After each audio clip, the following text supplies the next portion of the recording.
Idiots. Better for search. Executive mode. What is the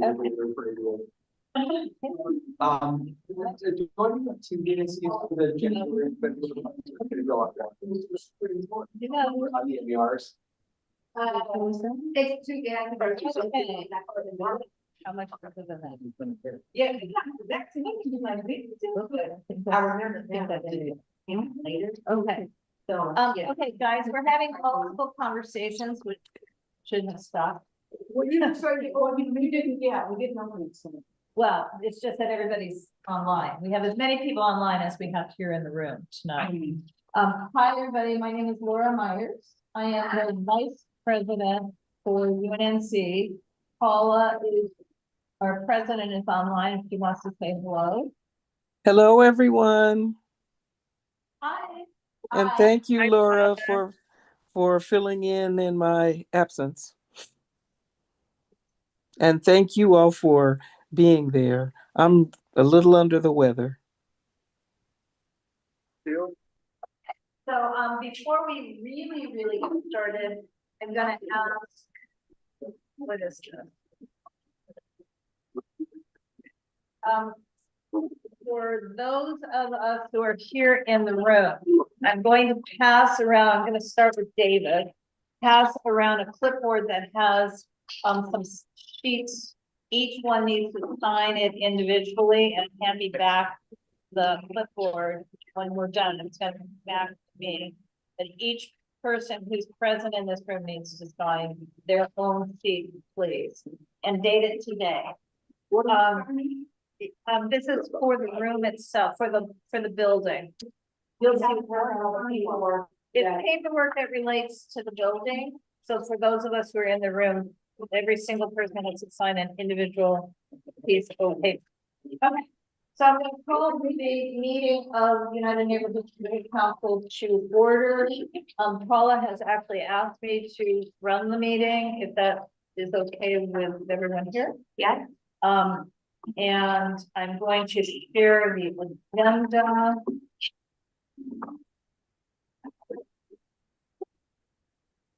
As we, welcome, we will do our actual welcome. Okay. And can somebody online let us, if you can see the agenda? Have we successfully shared? Perfect. Thank you. So, the first, I'm gonna go through the whole agenda and then we'll go back, but I do again want to say welcome to UNC. So, and the items we're gonna do is have a roll call, approve the agenda, which we're doing now, so out of order, public comments and announcements on items not on this agenda. Reports, to the extent there are reports to government agencies, and we'll go through that.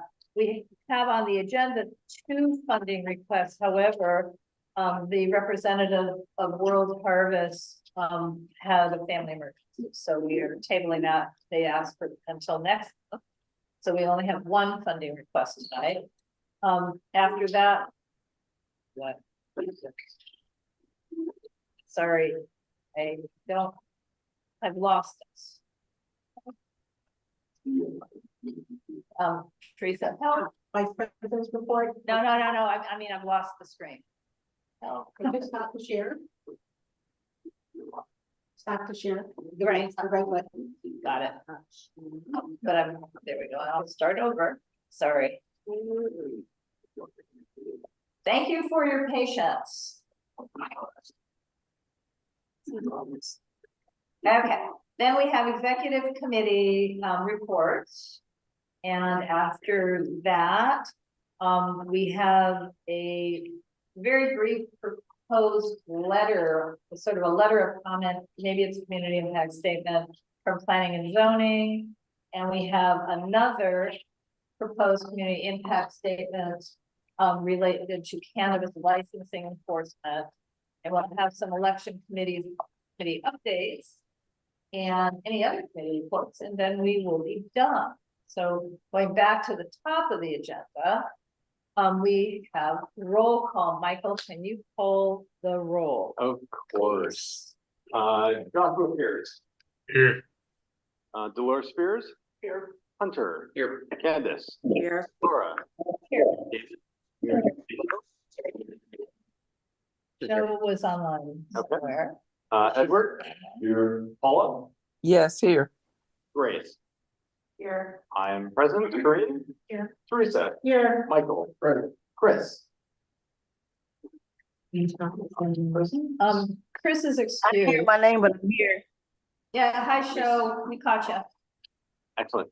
Diane. Her RSVP was to be here, but she's not here at this time. Okay. Betty. Marco.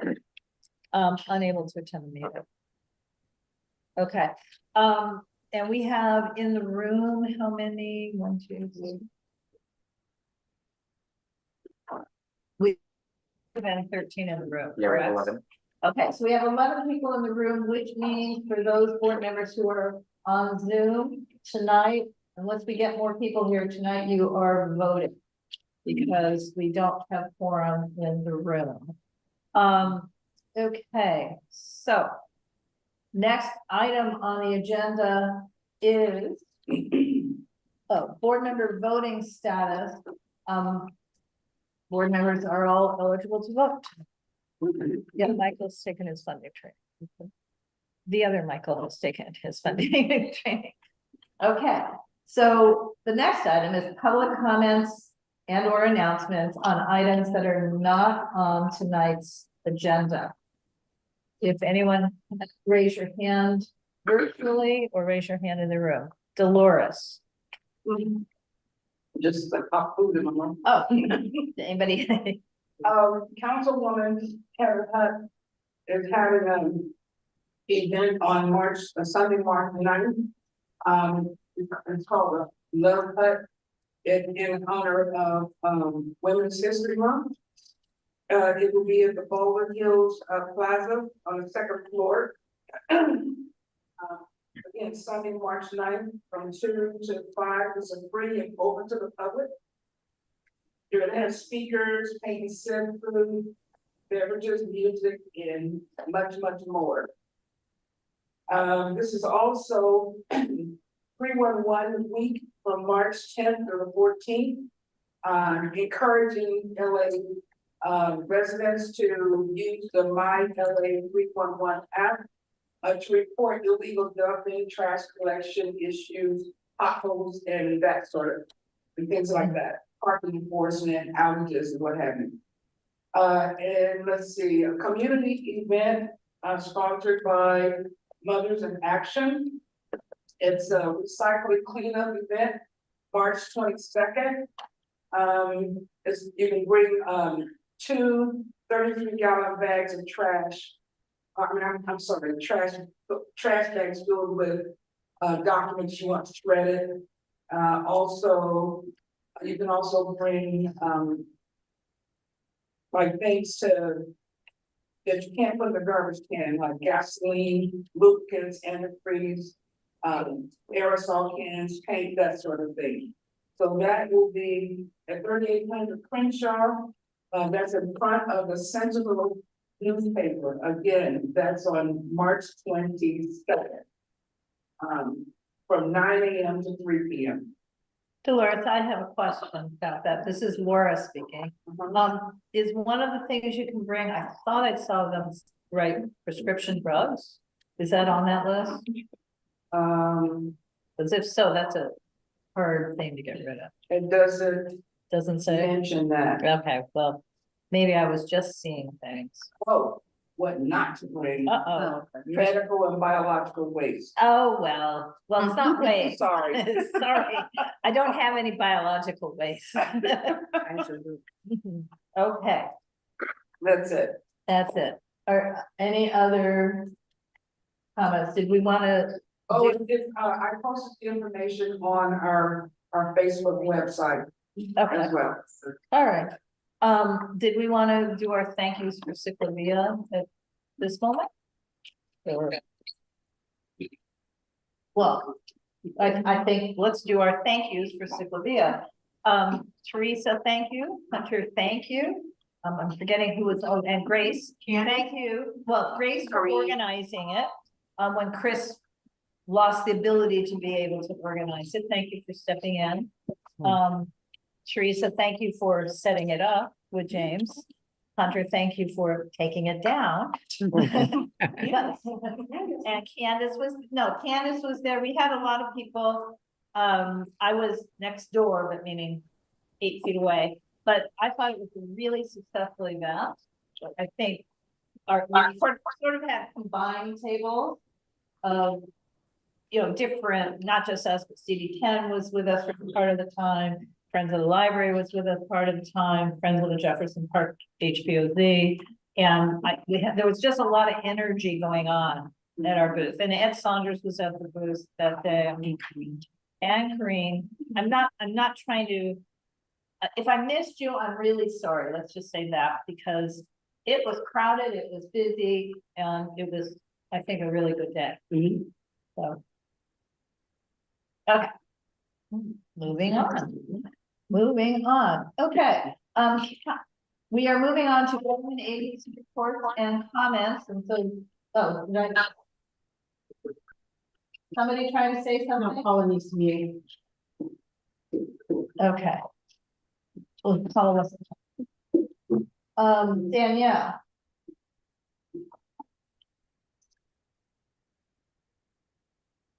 Hello. Hello.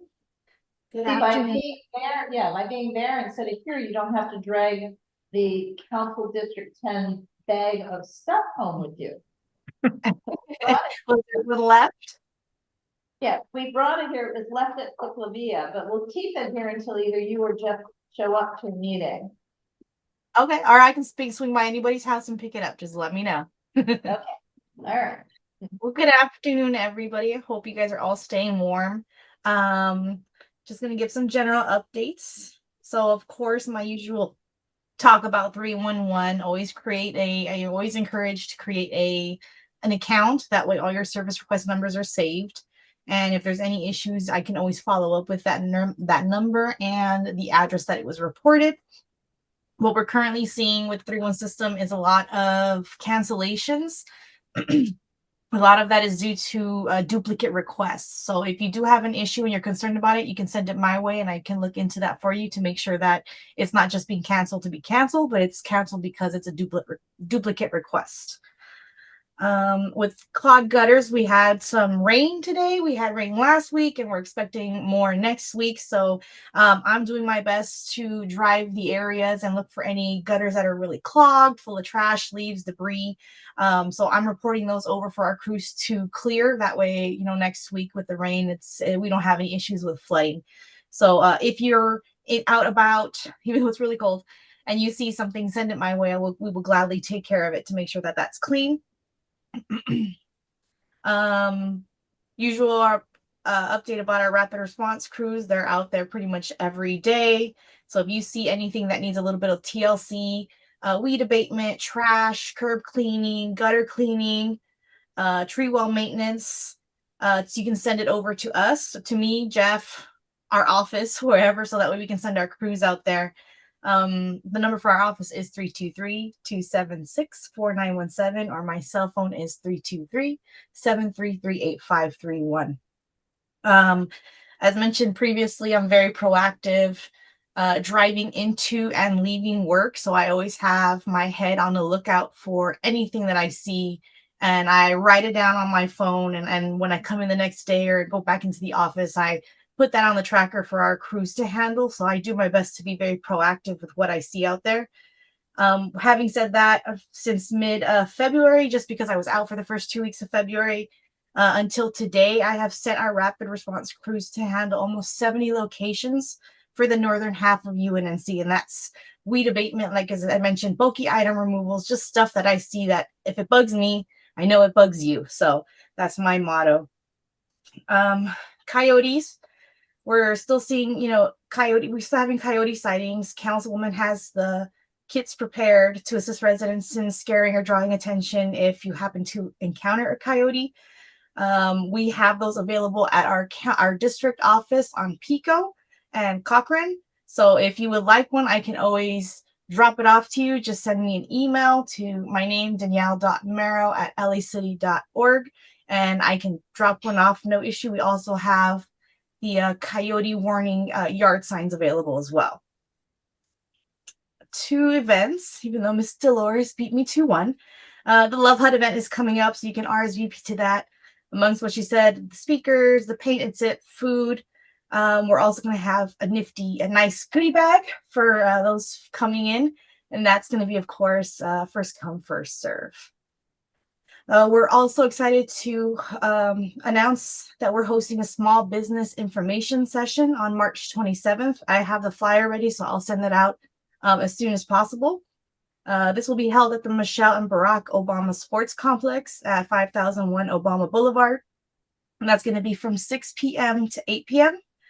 There you can learn how to best prepare your business for major upcoming sports events, including the World Cup, Super Bowl, and the 2028 Olympics.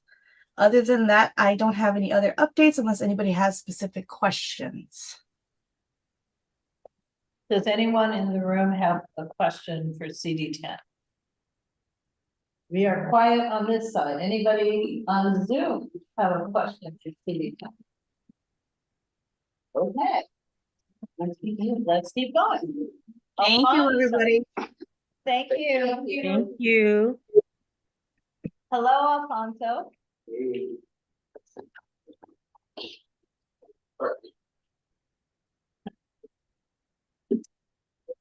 So, I bought flyers for the election. So, hopefully that our Mary Lou, our outreach director, has been working on creating flyers.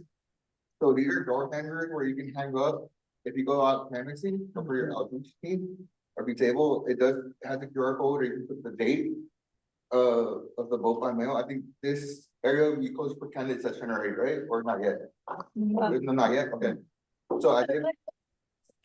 For our record of AI transcript, which might become minutes in sometime in the future, speaking is Alfonso Manza from Dunn.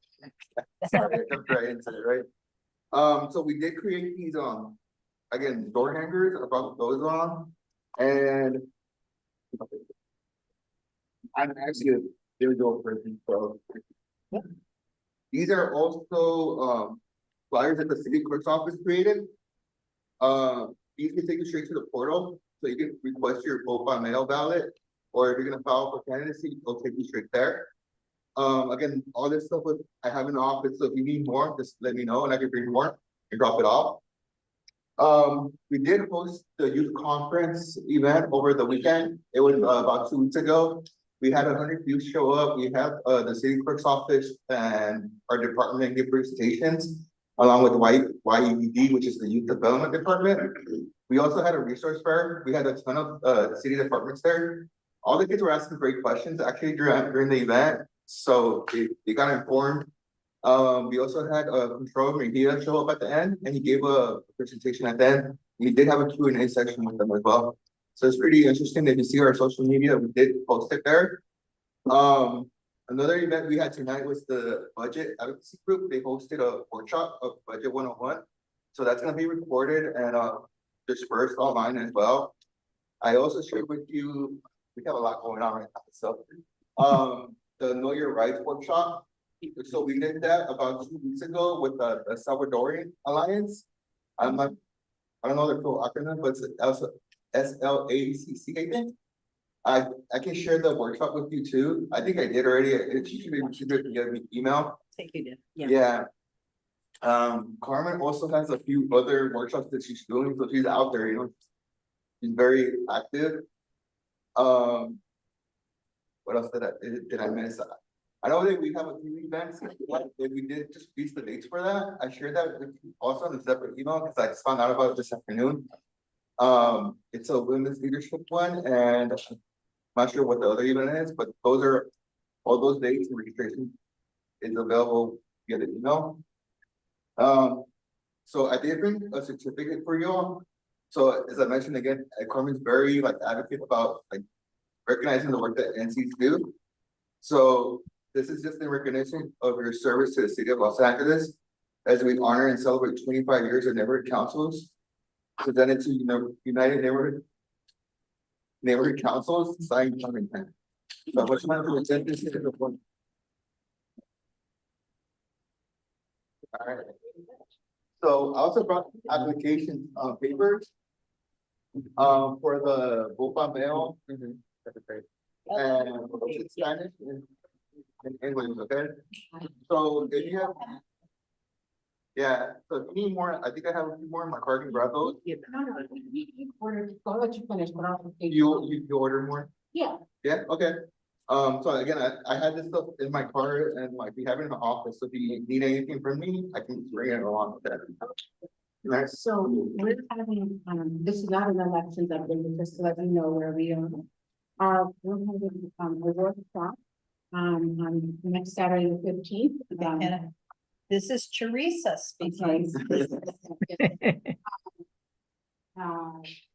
To demonstrate to people how to set up the GoFundMe Angelino account, and we also take the balance if people want to fill them out. We have envelopes, we have stamps. Yeah. We're trying to get as many people as we can to, come in and try to get it out. Yeah, And then we're gonna have another workshop on the 29th, make sure everybody mails in. yeah, if you have, for the application process, even for candidacy, if you have any issues with the portal, because I do know that. We already know what that. Yeah, or for like the book file, because you have to submit paperwork for it. You do have to, it does have issues with your cell phone, right? So if people are using their cell phones and they submit any pictures or documents, it won't accept it. It'll freeze and it won't go through the portal, just a heads up. So we are aware of that issue with the city clerk's office. What they're recommending is for people to use a laptop, but I know that's not very feasible depending on the area. So if they have any issues, if the board can email me the info, I can help them out. I've done that with a few people already, even candidates that only have cell phones. I help them out doing that. So they go text me their pictures, that's fine as well. Okay, well, we will have our laptop available at the, Yeah, so people can use a laptop to sign in. We're gonna have a demonstration on how to set up an Angelino account, and if people don't want to do that, we're gonna do yeah. With paper requests. it. Yeah, Yes, sure. request. Those are the requests or the actually valid? Those are the requests. Okay, there was So we file applications for the first place. Everyone calls them requests. Right. Yeah, it's a little bit different. Yeah, no, I mean, no, I think we're speaking of, what, this is Laura speaking. One should not have to apply to be a voter, Yeah, right? One should be able to simply request the ballot because they already are voters. In effect, yeah. if bona fide, so, A little bit of semantics, but it's still, yeah. It sucks. yeah. But thank you for the work. Yeah. Yeah. If you guys have any questions, I'm happy to answer it. If not, I do have a question. go ahead. We are also planning on having, a Zoom candidate forum. Okay. And I emailed you about that. I also emailed the city clerk. Can you give us some update guidance on that? Excuse me. Can you give me some So- update guidance? I did send you guidance, send it to you like around 5 o'clock. Oh. Yeah, so if you haven't checked your email, we do have a document on that, on providing guidance. Typically, we do ask that you agendize the items. And then you have like a neutral third party host it, someone that's not running, you can do that as well. So if that's yourself, or it could even be me if you like, I can volunteer for that. But all the guidance is there, just follow it. If you have any questions, I'll just have to, No, I'll take a look at it. yeah. Are we doing it as a meeting with an agenda or as an event? That's the key question. So I think what the guidance states is that if you're gonna have more than a quorum there, then you do have to agendize it. I'm going very vaguely. As a governing board. Yeah, it's a governing board, right? But if you don't have, because you may speak on a future agenda items, that's why they ask for you to agendize it. But if you don't have a quorum, then you should be fine. You can do an event or an agenda, are you planning on having like, food and stuff No, we were actually gonna do it on Zoom. on Zoom? So, Yeah. I'll look at that guidance and I will, determine if we're gonna have, because we do have many board members who are running. Yeah. Right, So we might want to schedule a special meeting for our candidates for. Yeah. I have other entities that have posted them. And they even post it on the regular board meetings, because they know they're gonna have more people from the public who join the meeting. And they'll just ask questions at the end, but it's a special meeting at the end of the original board meeting. Okay. so. My concern, Laura speaking again, is if we call it a board meeting, but we don't have one. Then we can't hold it, so, yeah, I think, how about I just read the guidance? And- Yeah. yeah, I So mean, it really depends if you're gonna have quorum or not, to be honest. Yeah, could we do it as a executive officers meeting? Then for sure we could get quorum to that. But then we might go too far, is what your issue is, so yeah, so when it comes to quorum, that's a separate issue, right? right, So if you don't reach quorum, I know a lot of boards are still going on agenda items, they're not action items, so you can still do that. So since there's no action to be taken during the special meeting, you should still be able to run through it. Okay, great. Thank you very much, Alfonso. All right. okay, does You gonna anybody? stay for a little bit? Yeah, I'll speak to them. Does anybody have questions for Alfonso? Whether it's on the election or anything else related to Dunn? Department of Neighborhood Empowerment. I see Aurora, Corona. Yeah, I don't have a question for you, Alfonso.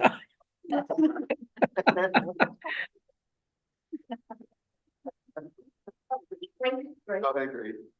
Out of all of the neighborhood councils, this is Grace speaking, out of the 99 neighborhood councils are a third or half voting this year. So it depends on the area you're talking about, to be honest. No, I'm just asking you of the 99. I got for 60. Yeah, Okay. so So we've got 60. Of the 60, what's the largest number of voters in this thus far? So I actually got an update on this. I figured you would. Yeah. So I'm the NEA for Pocono Trail. Currently they have 360 voters Wow. that had applied. That's So Wow. We have 9. yeah. We only have 9. So what they do, to be honest, what they did a lot was they posted these door hangers and all this info on people's houses and they just canvassed. So once people receive that and they see how easy it is, they'll apply. It's just getting it out there. Are there many contested, And then Seats is that one? Honestly, their deadline hasn't been reached yet. I think it's next week on Monday. So it just depends on that, well, but I mean, I know never councils that have gone up to 700, 800 yeah. for an election. But curious, okay, thank you. Okay, anything else? All right. Oh, yeah, The meeting, the Zoom meeting, this is, I'm really going to come to the presentation. This is Zoom meeting that game regarding the president. Yeah, Okay. So we have it. Forward and convene, start, pretty much in it says. time with, Yeah, with our meeting. Yeah. And all of that. So I was wondering how things would be, and I did, very much before, the cook. How we do it in terms of how I can. so the shoe register for it, you actually receive an email from the department with the recording name. So for people who didn't register, I can provide that for them. But you'll receive an email. Usually take like 2 or 3 days after the event. Okay. Okay? Email that was. It's a recap, yeah. A recap, okay. And then it's gonna ask you for a survey, so that we do what we do after the event. All right, good enough. That's what. okay. Alright. We're working with these sort of candidate. I'll take feedback. Okay, anything else? We are moving on. The next item on our agenda would be, well, first I should check to make sure we don't have any other government officials in the room. It does not appear that we do. Not here and not on Zoom. So the next item is funding request number 5A. Pico Union Neighborhood Council is planning a 3-day appreciation dinner event on April 21, 22, and 23 for the firefighters of LAFC Battalion 11. And this is to, recognize and say thank you for their effort during the recent wildfires. So Battalion 11 includes our local, at least some of our local fire stations, and Corona is here to talk about what it is that's happening and what's being proposed and what's being asked of us. Aurora, if you could introduce yourself and tell us more. All right, very happy to do so. Good evening, United Neighborhoods Council Board. You guys are just right across the street from Normandy and we're right next door, so really close neighbors. So I'm here to talk about this, what will be a very great community event. I want it to be neighborhood council driven and community together, honoring the firefighters that handled these horrendous and devastating fires throughout our city. The reason that it's 3 days, and I'll back up a little. My brother is a retired firefighter and paramedic for over 38 years. And because he's well known in the community, all of our neighbors were coming over and asking my brother, what can we give them? We know that they are in need of something, support. They were very good about coming and asking. And my brother kept saying, wait till the whole thing is over. Let it calm down, because a lot of the firemen that go to these fires stay up to 3 weeks. Sometimes 2 weeks, sometimes. So they're really not at the fire stations. There's a skeleton crew that's left for the community because obviously they cannot leave us alone. So selected, they rotate and they're all going at a different time. So that's one of the bases as to why my brother told me, just let's wait and do an appreciation day for all the crews that are part of our community. And as you know, the fire department, if one station isn't available for an emergency, they send in another one. And they're all within the same area. So at Pico Union, our fire station is 13. It is the battalion headquarters, and we were going to do it there, but what happened is it's kind of small when you start adding all these large fire trucks. Size-wise, it's a little complicated. But anyways, going back to what I was saying, the reason that this whole thing came about is because each station has 3 shifts. So there's a shift A, B, C, and each shift has about 18 firefighters to a crew. They're 24-hour shifts. So really, if we are going to honor all of the battalions, you could do the math. 18 times 6 for 6 fire stations that are in there. It's about 108 men and women at the station. So that's why the 3 days come about. So my ask is for the neighborhood councils within the boundaries of the battalion division to support and honor the firefighters at this 3-day event by providing food from local businesses, which will also support our own neighborhoods. And the idea is really just to bring the food on one of these days. So let's just say perhaps United Neighborhoods and Pico Union, since we're so close, we do day 1.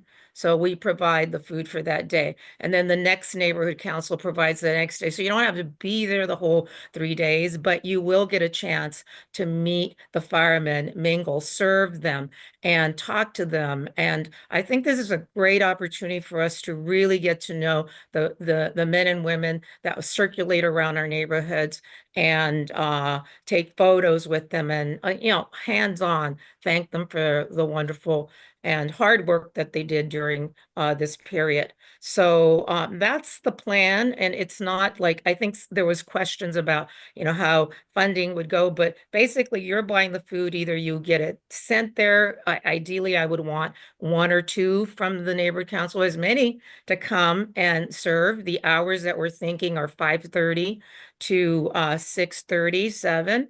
And one of the really nice things about this event is that Saint Sophia, and I know you know where that is because it's right across. It happens to be in Pico Union, but it's shared.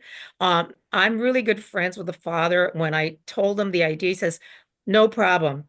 I'll let you use my space. It's huge. The engines can come in, and they also have catering. So he offered to provide the tablecloths, the tables, the chairs, everything, and the chafing dishes if we need to bring them in trays to keep them. So really, it's a great opportunity for a community working together with the church, with our neighborhood councils. And I do really want to point out that we want to keep it neighborhood council only. I know that a lot of times for these events, sometimes, the politicians will hear about it and they'll come in, do their little photo ops and say, oh, yes, we're here, at the fire station. I see that happen all the time, but I want really, and my brother has mentioned this to me, he says, please, let's just do this as a community. I firmly believe it has to come from us. So, if anyone has any questions, feel free to email. Laura has my email if you need more information. But we already have confirmed that the fire department will let the Battalion 11 come to this event. It's already on their books. That has already been taken care of. And so that's already done. And they're really excited. What my plan is to get everyone's logo that decides to participate and support and come out and make a flyer and internally send it to all the fire stations in their area so that they know this is coming from our communities. And I will tell you right now that obviously PUNC, as we like to call it, Pico Union Neighborhood Council, has already approved the 500. Westlake Westlake North, excuse me, has already approved it. Echo Park has already approved. Not 500. What they did use was the balance that they had on the emergency fund that was issued, as you recall, from Dunn. They allowed us to do an emergency 1,000. So they had about close to the 500. They had $471 and change. So they put that all towards it. I am still waiting for Olympic Park. They have said anywhere between 1,000 to 1,500. They might have a bigger budget, but I only asked for 5. But so that's still pending. And last night I was supposed to present to the Silver Lake because they're interested in doing it too. But unfortunately, in a rare occasion, they did not meet quorum. So they're gonna reschedule and invite me back in. But really appreciate the board listening to this on possibly participating in this event. And I see a lot of faces that I know and have worked with and seen at other neighborhood events. And I think this is a way for all of us to bond together. Sadly, I think MacArthur Park has frozen funds. And I don't know if they can go through their NEA to help out. But for right now, they're not participating. Rampart Village, the president told me that Philip Armstrong told me that they have a contested election, so they won't be able to participate as much as they would like to. And I have yet to hear from Greater Wilshire, Koreatown, and Westlake South. So those are really the only ones that haven't returned. I don't want to keep bugging them. I just kind of circle back and see if they're still interested. So if you have any questions right now, just feel free to ask me. And thank you for listening. Yeah, thank you, Aurora. So before we ask the questions, technically what we're being asked to do is approve a motion to spend our money. We're not donating money to another neighborhood council. We'd be passing a motion where we're purchasing up to $500 worth of pasta or enchilada, food for one night of the event. And I think likely, since we haven't voted yet, we haven't checked with our funding clerk, but I think likely we would file for an event in the portal and make sure we have the normal health license. I mean, what we need from a vendor, the VTRC, the certificate of insurance, and the health license. So Teresa, well, Dolores had her hand. You asked my question. Someone's trying to get into the room. Sorry. So, Aurora, can you tell me how are the other neighborhood councils funding this through the city clerk?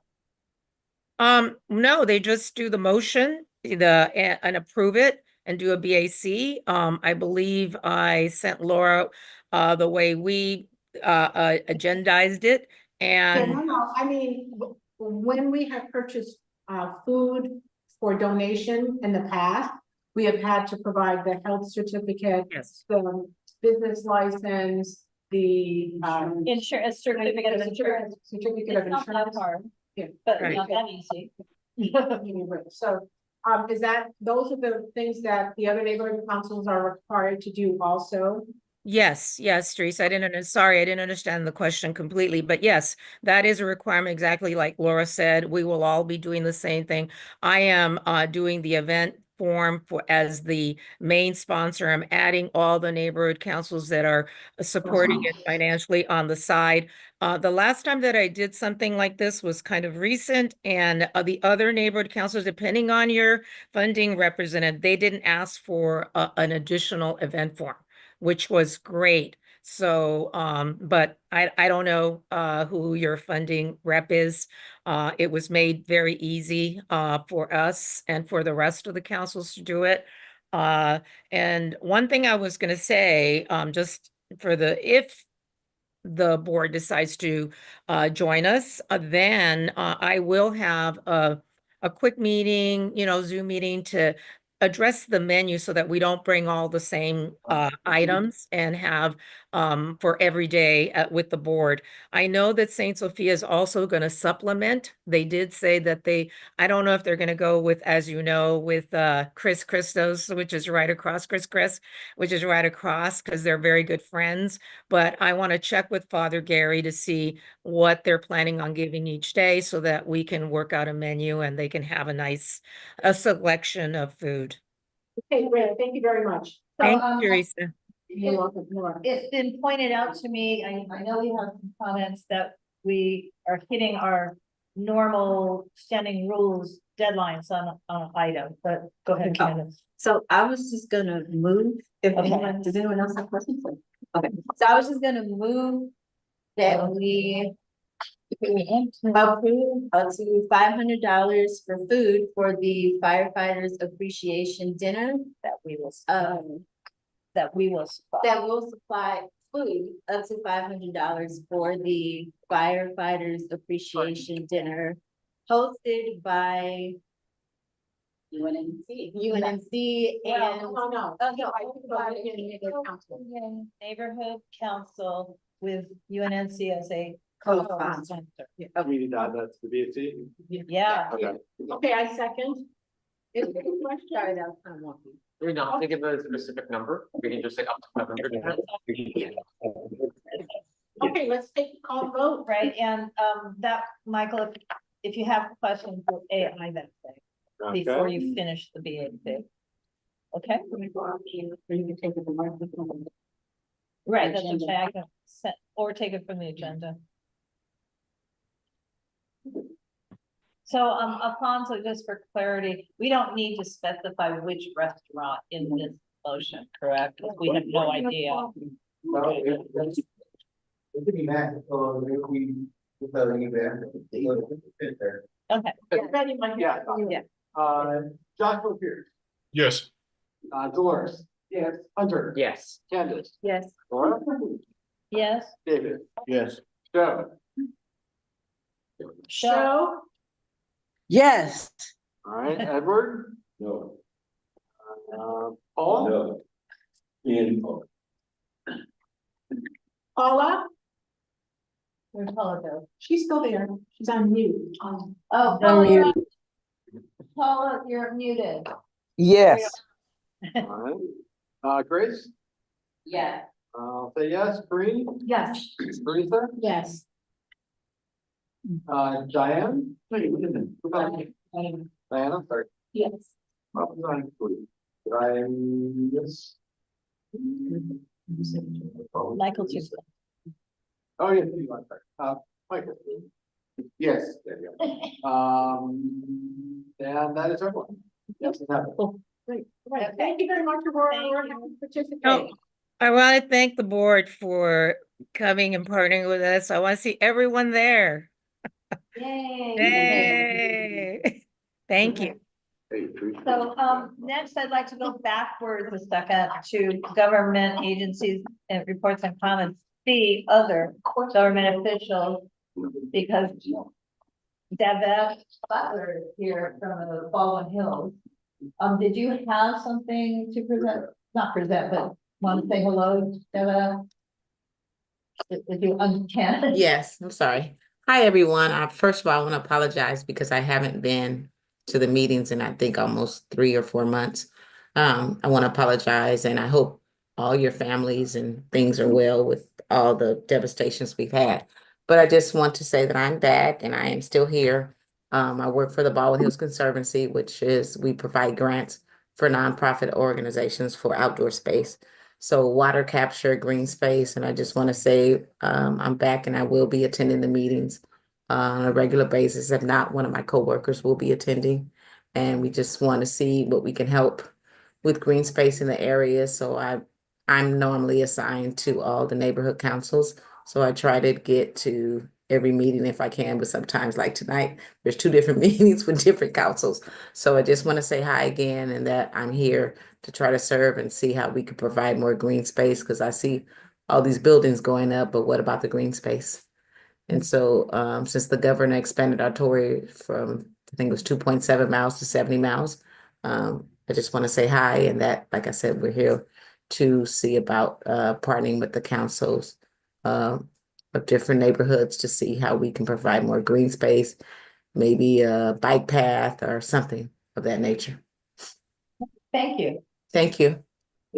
Okay, so next, executive committee reports. And Paula, do you have a president? Where's Paula? Do you have a president's report? I don't know if you do. I do not. Okay. Treasurer, it's your turn. And I know you've got that, but I need to, I need to share, I need to open it. So give me a moment while you can start. Yeah, we'll do January. Okay, so, pardon me if I'm squinting, left my glasses, trying to get up out of there, but, so today we have to do, 2 MERS. So we have to do January and February, because when we met last month, the January was not, generated yet. So we need to do both of them, so, can upload the BAC, and we will be good with those. So first we'll start with January. And so basically January, So you're looking for. Yeah. yes, You have to sorry. tell me when to move. Yes, forward. thank you. Yeah. Okay.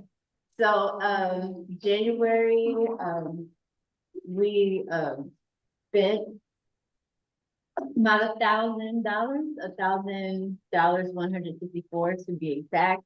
And that's just for our usual expenses, public storage, refreshments for our meeting. This is also where we purchased the equipment for South LA Cafe, which I think I presented on last time. Yeah, you did. So this is the actual MER that shows that the payment went through to Amazon, and for that purchase, we purchased some. My brain is reading. Some megaphones and also some walkie-talkie for them to be able to coordinate their ways when they collect donations. And then also we finished our the other half of our donation to, our Not donation. payment to the West Adams Association for the jazz festival that took place in the fall. So we paid half and then we paid the other half once we got the input. So those are our expenses for January. And then here's the receipts. Here. With the, above the VAC, so we have to put all those there. And so that is what we did in January. I move to approve the MER for January. I'll second it. Who was the second? David.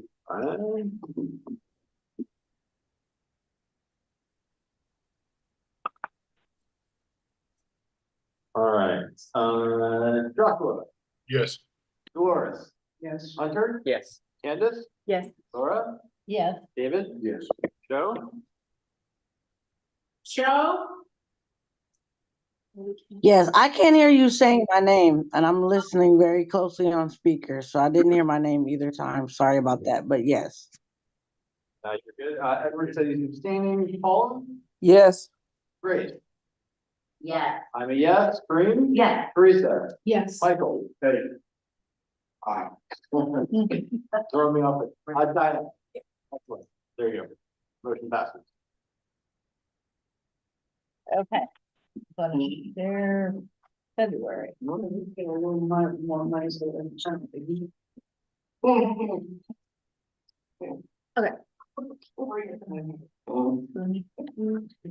That's 17. Yeah, so in the month of February. Okay. On the bottom of your thing. Somebody needs to mute. Okay, thank you. So in February. we- Excuse me, someone is on the phone and we can hear you. You need to mute. That would mute them too. No, we don't mute them. They can still hear me. Yeah. Just, yeah, that's fine.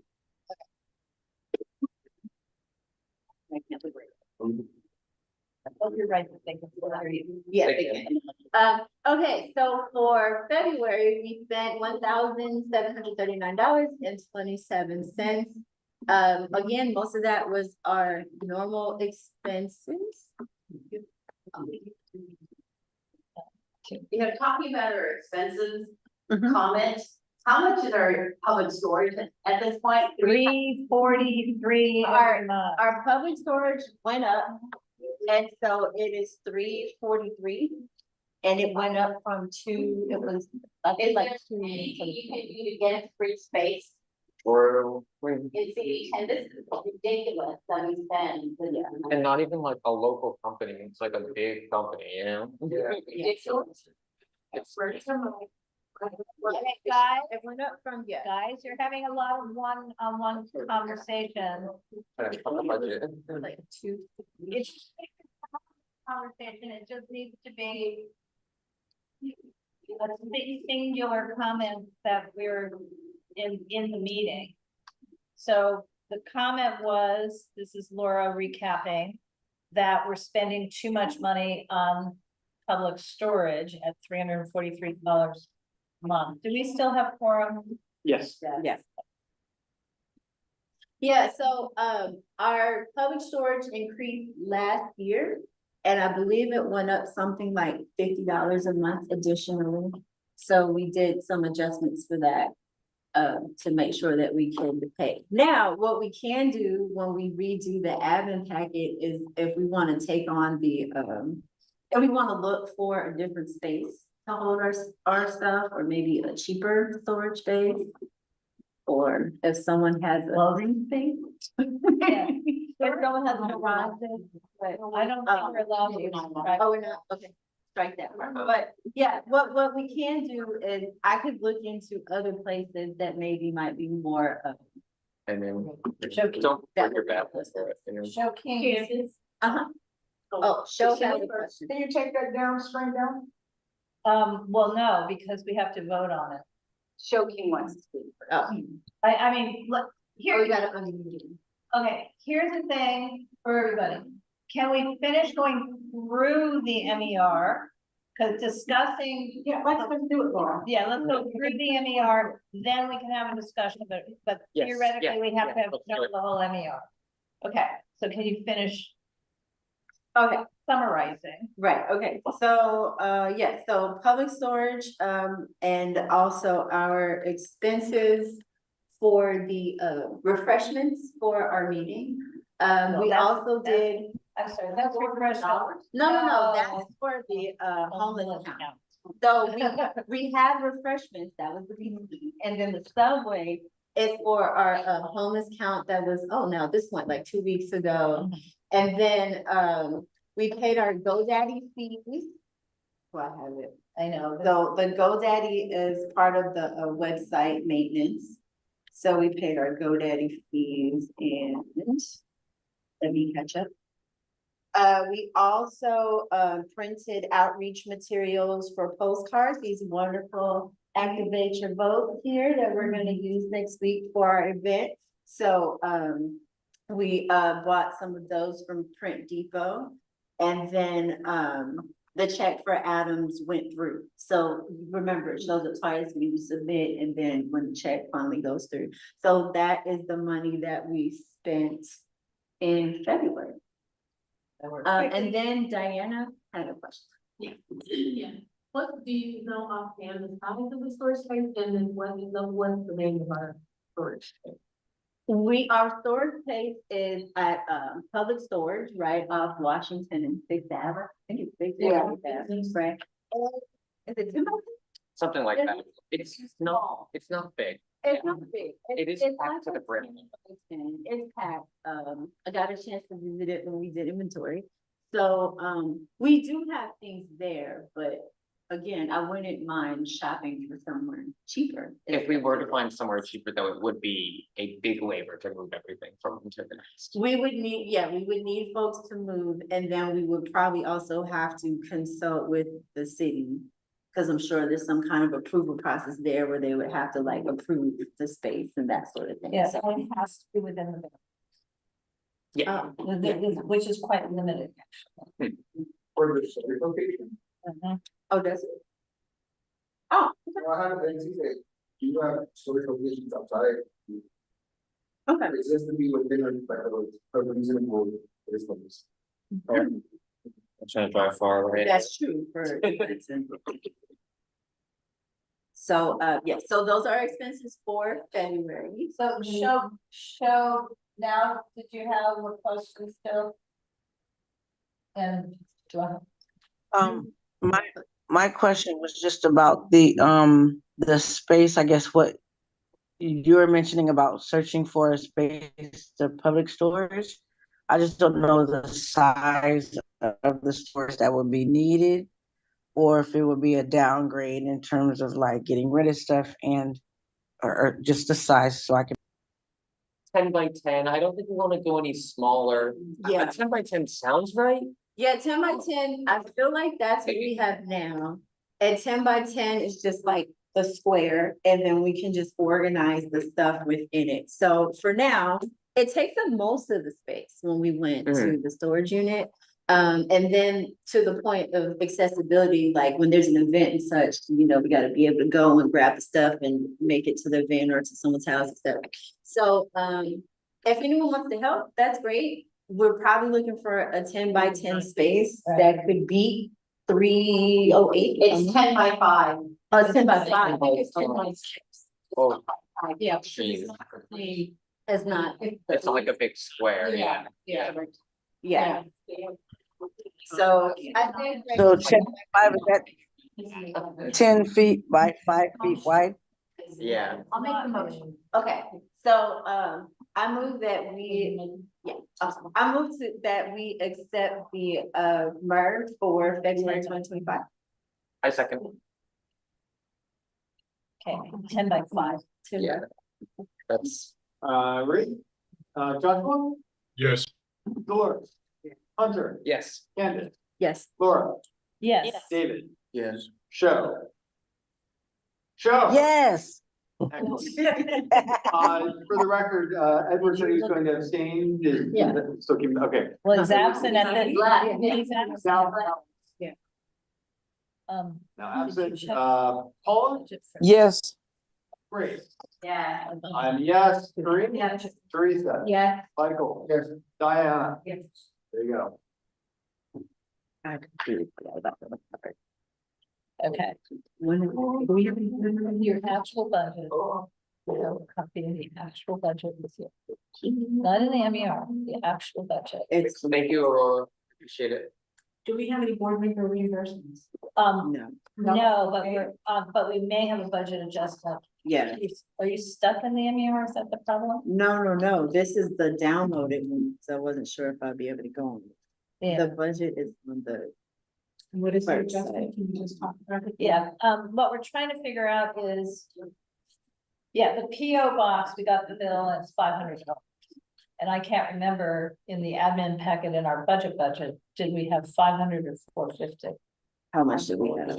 Yeah, Right, we may need to adjust the budget When do we pay that? this month by the 31st. So if you don't have access to that, we could just do a vote to, if needed, adjust the budget to $500. Just make it move fast. Do we need to? Such a motion? that makes, that. Yeah, makes so sense. I move. Okay. What would be? Does this get an agenda item? Yes, 6B3. Possibly. 6B and I move that we adjust the budget, if as needed, to provide a $500 payment for our annual payment for our PO box. Who's gonna second that? I'll second it. She can. Oh, yeah, we have $500. We do already. Yeah. Never mind. Oh, never mind. We don't. Yeah. Okay. Motion Alright. canceled. Motion Motion canceled. canceled, just kidding. Okay. We budgeted $500. Okay. So the only other thing I've asked you, Candace, Laura speaking again. I don't think we need to do a budget adjustment for the firefighter appreciation. Yeah. Is that money to come from the money we set aside, the remaining? We Yeah, still have I money think so. in outreach for the Yes, wildfire, for the blah, blah, wildfire. blah. That works. Okay. So we don't need to make any adjustments there. Yeah. Vice President's report is that right this second, it changes from month to month as people renew. But at this moment, everyone is up to date on training. Yay, Does that include Betty? except Betty, but I'm not sure what Betty's status is. So who was checking in with Betty? Okay, so I have a question. I thought I had her phone number and I do not. So if anyone has her phone number or contact information, because I really. Well, would we like have to the email, but she's not being responsive to it. To just like maybe call, I don't want to do a drive by, I would, but I don't want to do it. When you want her number, you want somebody to call her. No, because I was gonna call and check on her, Okay, yeah, I just feel like you should. Well, I was on a text with a lot of other people.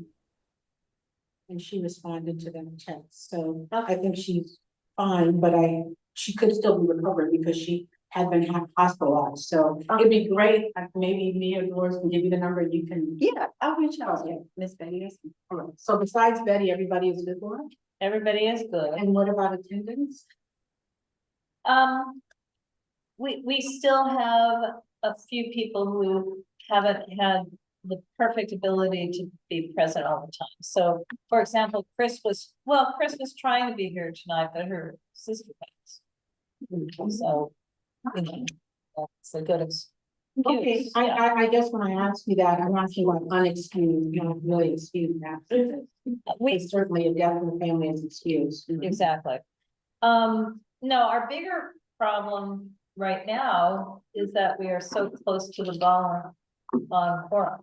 That is irrelevant, I'm sorry, Laura. It is more relevant if people are consistently absent. We are required, as is in our I think bylaws. Betty's the only one who's been, we've already discussed it. No, Laura just. No, Well, no, we have a couple of board members who don't have perfect attendance. And what we need right now is perfect attendance, because we only have 4 people to spare. So to the extent that we don't, meaning for each and every one of us, attending is really imperative at this point, because Resignation. we've had several resignations. You mentioned in your email that due to several resignations, we needed to have a quorum. Correct, So I but didn't know not, if there was not some- new the last 3 weeks, but we have, yes, we had Christopher, we had Ever, we had Sarah, and we already had vacancies. So, so for tonight, there's nobody not here who didn't let us know they wouldn't be here, say that right. But there's still there's a few people who don't have a great pattern of being here regularly every night, every once a month, so. I don't know what else to say, and for me, the bigger deal is when Paula sends out an email on Sunday and people don't RSVP, and then I send out an email and it still is like torture sometimes to get the RSVP, so I can't, we just can't plan ahead. If we weren't gonna have quorum tonight, we wouldn't have known until about an hour before the meeting. So it would have meant the rest of us came and then found out we had a canceled meeting. Laura, but you're still using my AOL email. If you would use my Gmail email, I would have. I believe Laura, I'm using both, but Paula, I'll update Paula. I'll get Paula the better email, yeah. I'm way overloaded. I on understand, the AOL. yeah, I think miss I'm a lot sending of you stuff. to both, me personally, because I'm using the little Microsoft Word document that I created. I know I have The 2 Gmail. emails for you, I have 3 emails for Ed. I mean, Okay, I'm using all the emails, but I'll get Paul on my list. Great. And I would like to just say that we allowed and changed our bylaws so people could participate on Zoom. Right. So they don't have to come in person, and we do have people who come on Zoom, so I don't think we need to be as worried about quorum. And I do think that we spend a lot of times working on our bylaws. If people are gonna miss meetings and they're unexcused, there are gonna be consequences. Well, apparently there aren't, that's the problem. So Dunn is we're in not, violation of our. yes, our we are, bylaws. because Dunn is uncomfortable with removing people for attendance. They didn't see that in our bylaws. Our bylaws were approved. They sent it back approved, big old check. Okay, Teresa, I agree with you, but I also want to point out. If you're We going, just keep going, yeah, Laura. if you're going to I mean, attend, if you're going to attend on Zoom, we still need to hear from you. Those we do, four we trips. participate. Well, Okay. Teresa, We can't operate this. only the ones who came. in person. We You didn't have mean, they didn't respond to your email. 4 calls, Okay. right, so we didn't know for sure we had quorum. Right. maybe when you contact those folks, maybe it can be a gentle reminder that they can at least attend once. Maybe they forgot about that. Okay, And I think the assumption should be made that they are gonna come, because we're all board members, we're all adults, we've made the commitment. So the assumption is that people will be present. Which is why we had a meeting. I mean, but we were Right. risking that we There, did. it wasn't a risk. It wasn't a risk. I'm moving on to the next item, but Yeah, we're waiting. I know there was a pile of letters sitting here. Did you all take a copy? I did. Yes. Next agenda item, because we don't have our secretary here nor the minutes. Does everybody have a copy of this draft letter? More? There's more. Yeah. And I'm gonna post it on. Here's some more, or here's 2 more. Okay, next agenda item, we are moving on to item 7, planning and zoning. Essentially, I'm trying to find that letter now, sorry. Basically, there's not a lot we can do on projects that are called ED1, which is the mayor's emergency directive. It's now number 3, but there's still projects are still called ED1. So we received a letter from the planning department that was basically a letter of compliance approving a project at 1310 South St. Andrews. So that's not on the corner of Pico and St. Andrews, but one part, 50 feet to the south. So right at, but not quite on Pico. And what's there currently, physically, is a big old 3-story 1905 or 1908 kind of changed out stucco covered mansion. That in 1945, with permits, was converted to 8 SRO units after World War II. So for returning veterans. And over time, there seems to have been a little bit of creep so that there's 1 or 2 more units. There's maybe 9 units, maybe 10 units, but it's essentially naturally occurring affordable housing. It's not in good shape. People were not paying very much in rent. We've had this address before us for the last 5 years or so. For those who were here previously, there have been other proposals. Once the mayor proposed ED1, the newest proposal is for 86 units, one of which is probably a manager's unit. The problem with this, as we read the approval letter, is that only 5 of the units are for what's called extremely low income or very low income, which would be what the current tenants are. And the other 80 some units are either low income or moderate income. Sounds good, but low income units, the qualifying income starts at $75,000. So that's kind of high for low income in terms of what we think about. And yeah, that's the countywide. That is what it is. So, so the question becomes, if there were 8, 9, or 10, still unclear, 8 or 9 or 10 units where people were very low income or extremely low income, and now they're being approved for only 5. And what happened, what happens to the other 5? And then B, the other problem is that the approval letter did not even mention a right of return for the existing tenants, but it does reference the housing department will be reviewing it, but there's no additional letter. So the letter that I drafted, but we talked about it, the planning and zoning committee, is what you have before you. And it would be, essentially, it's a letter that's saying, well, we got your LOC, letter of compliance, but it doesn't seem to be aware that there's all, these other issues. There's no right of return. Are we just displacing the tenants?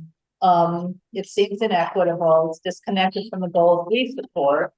And in addition, it doesn't really tell us what the compliance item number 13, which is the thing that references replacement housing. It doesn't expand on that. Is there another letter? If yes, please send us a copy. And if the housing department has not reached its conclusion, that's our conclusion, if the housing department has not reached its conclusion, then Unnc believes the planning department's issuance of this letter is premature. So I don't know if you guys want to pass this and send it out or not. I just have one question. Sure. So right now the unit that's there is this old stucco home that's been converted into, Yeah, it's not in great shape. but there's 10 units in it? And it's not in great shape, okay. Yeah, no, this is not about saving the building, because again, this is the 3rd iteration of project at this. It's just that now now considered CEQA free. It's a ministerial instead of discretionary. So there's been a project pending, big, take down the mansion and build a big building. There's been a project pending there for a couple of years, but the previous project had more extremely low and very low income units. this one has fewer of those, but it's 100% affordable. Mhm. It's just that the other affordability level is pretty darn high. Yeah. Yeah. I see a yawn or two. So what do you want us to do, what's next? Yes. Well, the motion would be to, what would the motion be to? I have this this letter- yeah, support, approve this letter. support of CIS with regard to tenant right through term provisions regarding the letter of compliance at 1310 South St. Andrews Place. That sounds good. Excellent. Motion, Laura? I didn't hear it, I'll but. say, no, I'd go and repeat it. But, so whose is the motion, mine or yours? Oh, I can move. Now, so, okay. What's in Canvas? All right, Joshua, Yes. Dolores? Yeah. Hunter? Abstain. Pardon me, after you access from last one. Candace? Laura? Yes. David? Yeah. Show? Yeah. One more time. Oh, this is a hard one. So Let me we're see. approving the What's my? Oh, wait. We're voting for the community impact statement. The letter of header, huh? It's in the agenda package, y'all. Here. So the planning and I'm zoning here. committee is asking the board to approve a letter to Heather Hutt about this project. I'm gonna abstain. But No, I know. without the. Edward. Oh, sorry. Paula, Yes. Grace. Yes. Yes, Corinne, Yes. Teresa, Yes. Michael, Yes. Diana? Yes. There you go.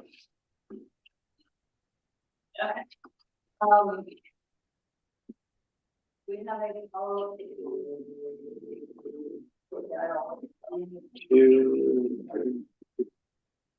Okay, next item, 8, proposed community impact statement, CIS regarding council file 14-0366 S 36. I'm gonna share the screen, and this time, this is Josh and Teresa. Actually, I'll just give a quick update because Josh is gonna handle it. I've been tracking the motions. The motion came in, Councilor John Lee to, look at penalizing illegal cannabis shops. And Josh, took the motion and he has the background in cannabis, regulation. And, I think it's great when we come in with expert knowledge to, support the board. So he took a look at that motion and has, written this letter. Talk it over to you, Josh. Thanks, Teresa. This is Josh appearing via Zoom. Hi, everybody. Good evening. Essentially, the letter is pretty straightforward as far as, I think a general broad spectrum on how everyone on the board likely feels with regards to illicit cannabis shops. Whether we approve or disapprove of the regulated cannabis business in LA, I think that we can all agree that the illicit shops do present a risk not only to security within our neighborhoods, but also just the overall framework of the legal regulations behind cannabis businesses as a whole. So this letter is really simple. It's just asking that the city, although they do have measures into place to enforce, and they are, regularly enforcing, penalizing and trying to shut down illicit cannabis shops, just to kind of take it to the next level. If you've been to the LA DCR's site, which is the LA County's Department of Cannabis Regulations site, to file a complaint, there's simply an email address and a little form that you filled out.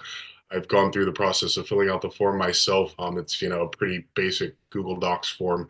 There are, and there have been for years, talks about, increasing the enforcement against landlords, for instance, making sure that the landlords aren't signing contracts or leasing spaces to businesses that don't have an application in the LADCR system or are intending to operate an illicit business for whatever reason. There's been talks of, getting the state involved. If you do a basic search right now of the statistics surrounding the shutting down of illicit cannabis shops, you get a lot of statewide numbers, but we don't really have numbers prevalent in LA, although the data is available. I did a little deep dive and I've seen that at least in our area alone, CD10, about 20 shops within the last year were shut down. The landlords had their power cut off, but nobody knows. So essentially, again, keeping it simple, this letter is just asking the city to take additional steps into enforcing stricter and more stringent regulation against the illicit shops that are operating. I move to adopt the CIS regarding recent motion regarding making. Were you gonna say something more? Well, our BAC should have the council file number in it. Okay, council file Or you 14 can pick it dash. up. Do you want me to read it to you? Mike? If it's on here. Yeah, it's agenda item 8. Yep. Yeah.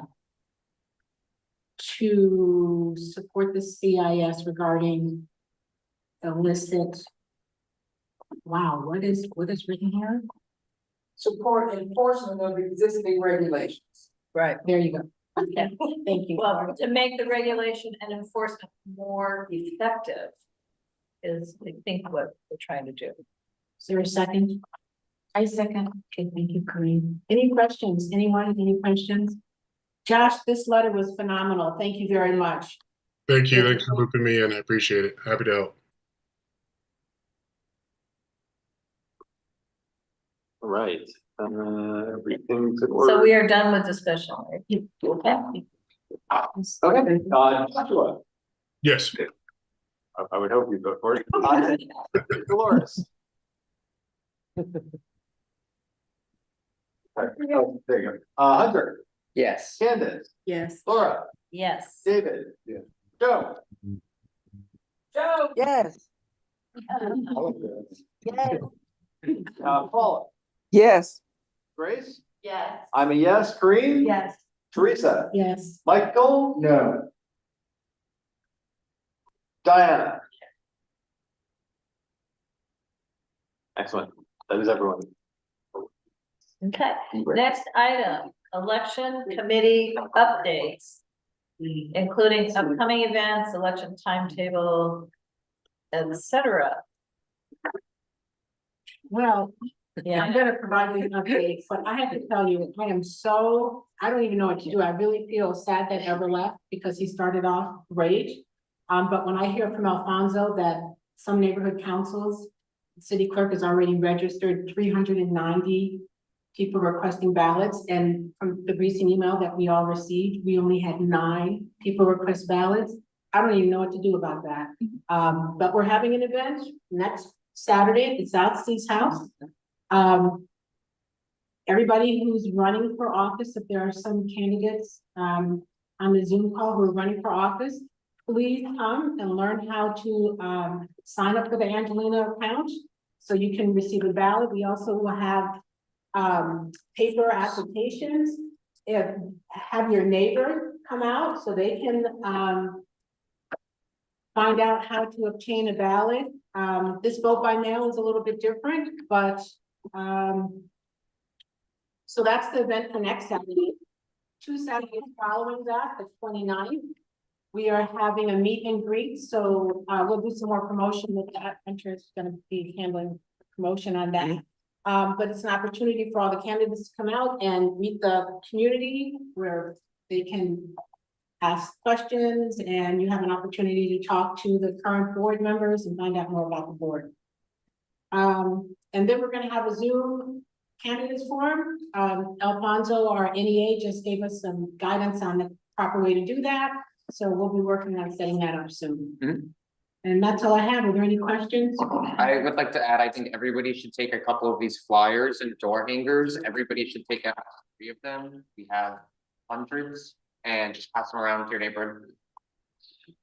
I think Siobhan had a hand up or had a comment. Siobhan, did you have a? I did. I have a couple of questions about getting out the vote and campaigning at the sort of at the same time, but I don't want to take up a bunch of meeting time with it. Who should I ask? Yeah, you can ask me, Siobhan. Okay. Recently I sent out a couple of emails to all the Yes. candidates. So Yes. email, I can try to help you best I Okay. can. Okay. I will shoot you an email then. Thank you. Okay, so Laura has her hand up and recognizing herself. One thing is that I had a conversation with the city clerk. So Naima's back, but she was off on the team working on the wildfire emergency. So there was a different city clerk that we were interfacing with for a short period of time. But he pointed out that if you're a candidate, even if you're running unopposed, you do not automatically win. You have to receive at least one vote. So that means each of us who's running unopposed should register to get his or her own ballot. Well, no, seriously, because you will not win without at least one vote. And while that sounds funny, but that's actually really a rule. So you have, Oh, actually, the last election, there was a person who used to be on our board who didn't even vote for themselves. Right. So, it really is Yeah. a good point. So it's not really a joke, even though it sounds like a joke. So You learn into the booty. Shimon. Okay, so, anyway, are there any other? So our election is, I guess we should talk about the timeline.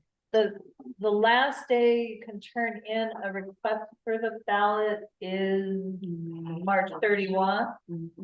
And they're, and they have to be mailed back, meaning the actual ballot. So if you wait till March 31 to request your ballot, you're really cutting it close for voting.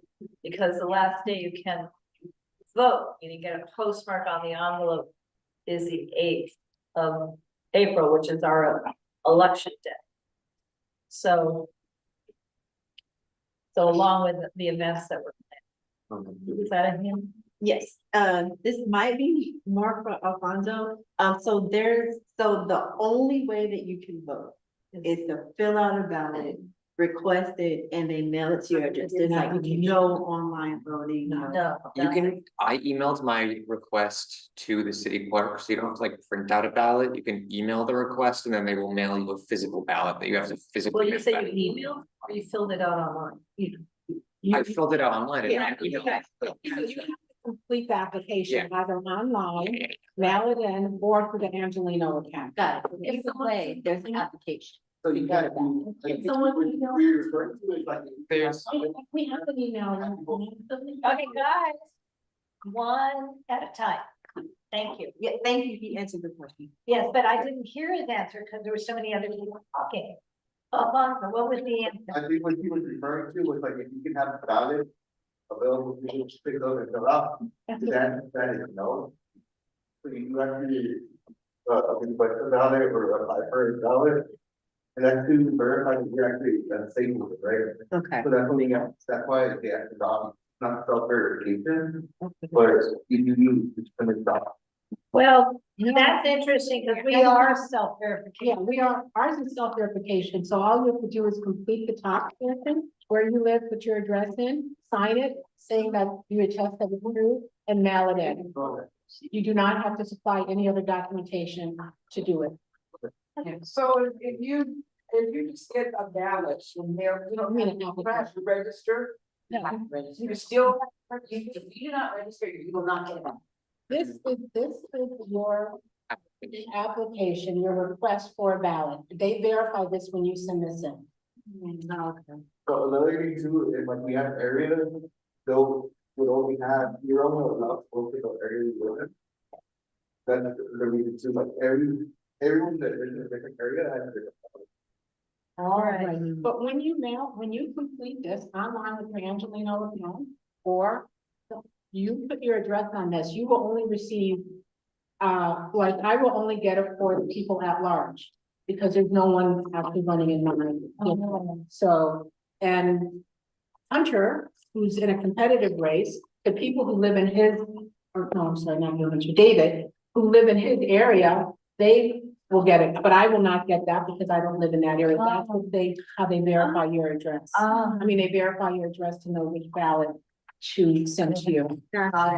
Right, now also, this is not totally relevant to UNC. Some people are eligible to vote in more than one neighborhood council. Well, it is, we But have then- two people who are running for office, who are also running in other neighborhood councils. So. How can you run in more than one neighborhood? council? Because you are either have a business or you live in this, you run a nonprofit, so. What happens if you get both of them? It seems like. To go to a lot of meetings. You have to go to a lot of meetings. Yeah.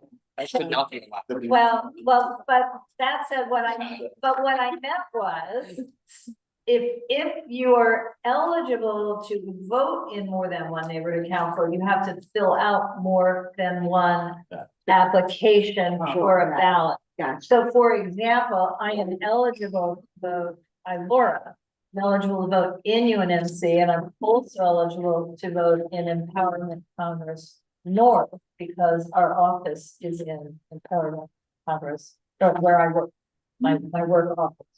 So I can fill out two things, but you can't put them both on the same application. That seems wild that you can be in two neighborhood councils, I have to say. That seems like that shouldn't be allowed. Actually, you probably do more than that. Church is enough. Yeah.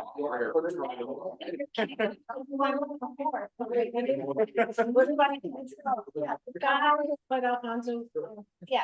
For example, the gentleman that runs, the Congress of neighborhoods, he's in 3 different, neighborhood councils, and he's the president for Congress, and he's the secretary and the treasurer, and he's a busy guy. Boy, well, he's getting paid. I hope he's getting paid. It really It's flat. Yeah. He likes. Yeah. Yes, yeah. What? Different. We are. So we thought we were gonna be out early. So are there other committee reports? Teresa? Yes, thank you, Laura. So the tree committee will have its first, thank you. Okay. Our first meeting, the third Monday of March, March the 17th, that is the date of the former recreation parks, just so everybody knows it's on a date that's already been pre-scheduled. You said Green Day. Yes. So can I get a tree on the house? Sure. It's. Are you going to? Teresa, The are one you that's going in in front, person? I think we're gonna start off in person. Okay. I want to, start off in person and get everybody involved, and then if we need to, we will Zoom. Please send it to me. Yes, I haven't completed the agenda yet. Oh, but I just, since we had it.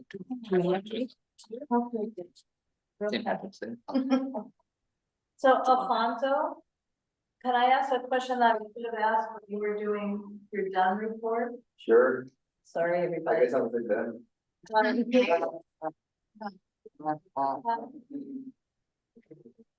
What is the status of that motion about neighborhood councils and youth? Or Teresa, yeah, what is the status? I mean, in other words, what did city council do or not do? They made an amendment, and the amendment, so a while ago, I brought to the board, a motion that was by Monica Rodriguez to, look into having youth candidates and also term limits for board members. There didn't seem to be much interest. We were gonna have a ad hoc, but it didn't happen. It came to council, Rules and Government Committee, and there are 3 council people who asked really good questions. 2 of them are former neighborhood council people. So what they asked Gunn to do was to go back and look at how many terms members have had. What were there were 2 other. So they asked us to do research based on what neighborhood councils have terms.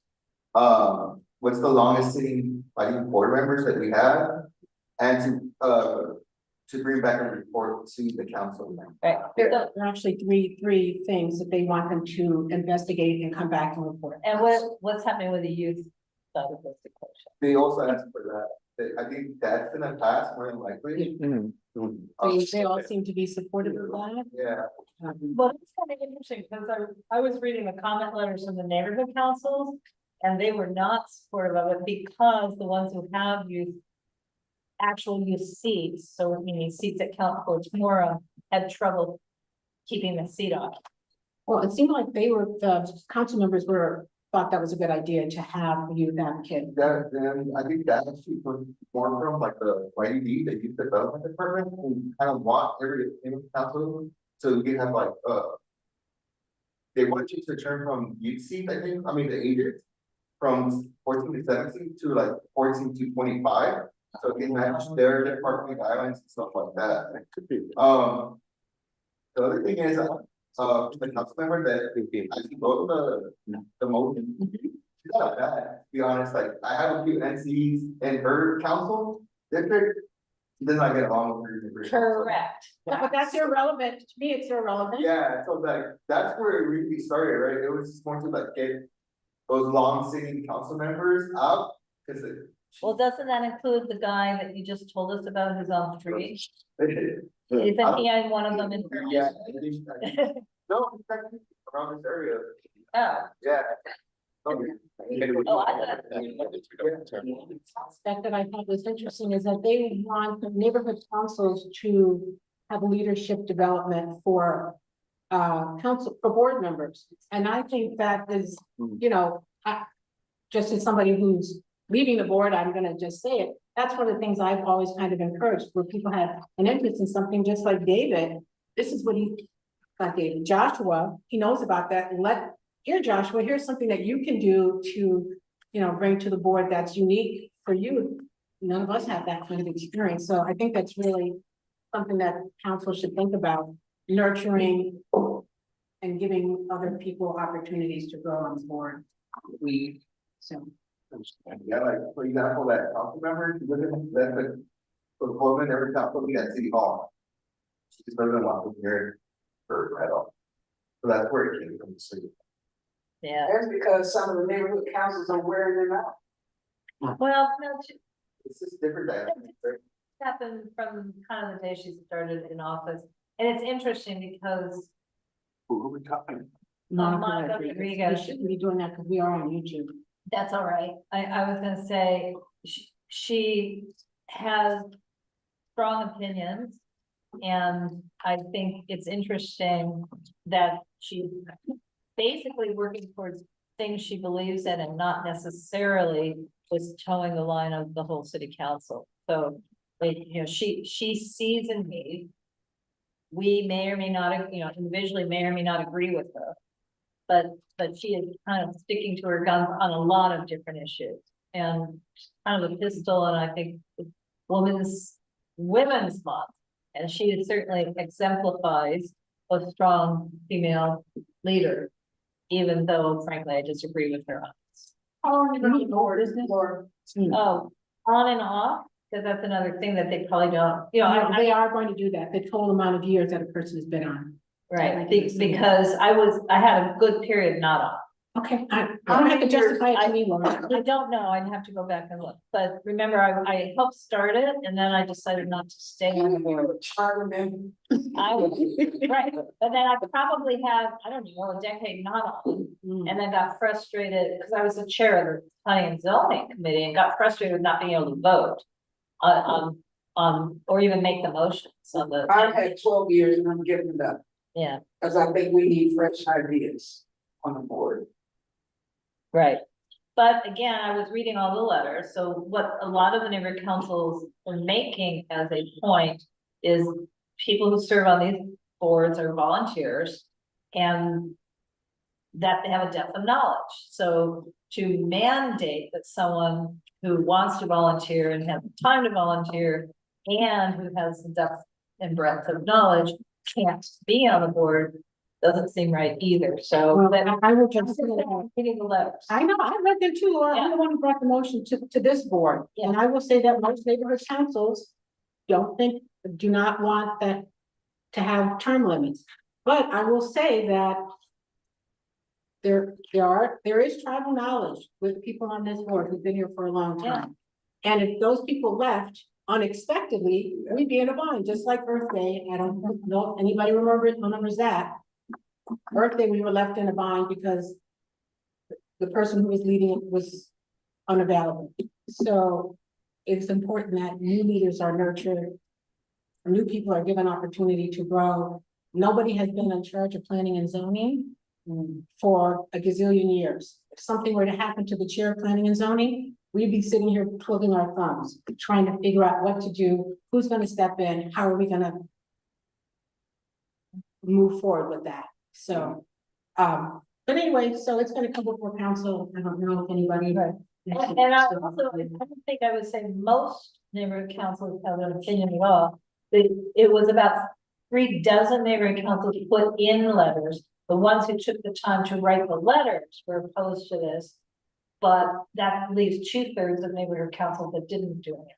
Do you So think like that's Pardon? what area they were from? The name? A lot were from the valley, I wonder why. because they're mad. Yeah, because a lot of those people have been around for a very long But time. it was also some west side. Yeah, but there are people in South And- Empowerment, one of the empowerment said no. Yeah. I mean, said yes, they want Right, term limits. right. So I'm just saying that it was not even a majority of neighborhood councils who wrote letters. So we don't really know what 99 neighborhood councils did. Yeah. They were probably more like, us. We never even got our act together to think about it and state a position. Okay, okay. Yeah, to be quite honest, like, I know that the city clerk's office, like, in the area for term limits. So they're doing that, and it's establishing dates in the. Right. But I'm just not sure, I think the other argument that was being made, and then we're gonna table this, is that the charter gives the neighborhood councils their own right to create their own bylaws. So I think the bigger obstacle to overcome, not so much creating agreement, but there probably can be that, but the idea that if you don't have 99 on board with it, how do you overcome a charter that says you get to pick your own battles at work? Okay. We have nothing else on business. Okay, we are adjourned at 8:52. Thank you, everyone. Thank you, Laura. Thank you.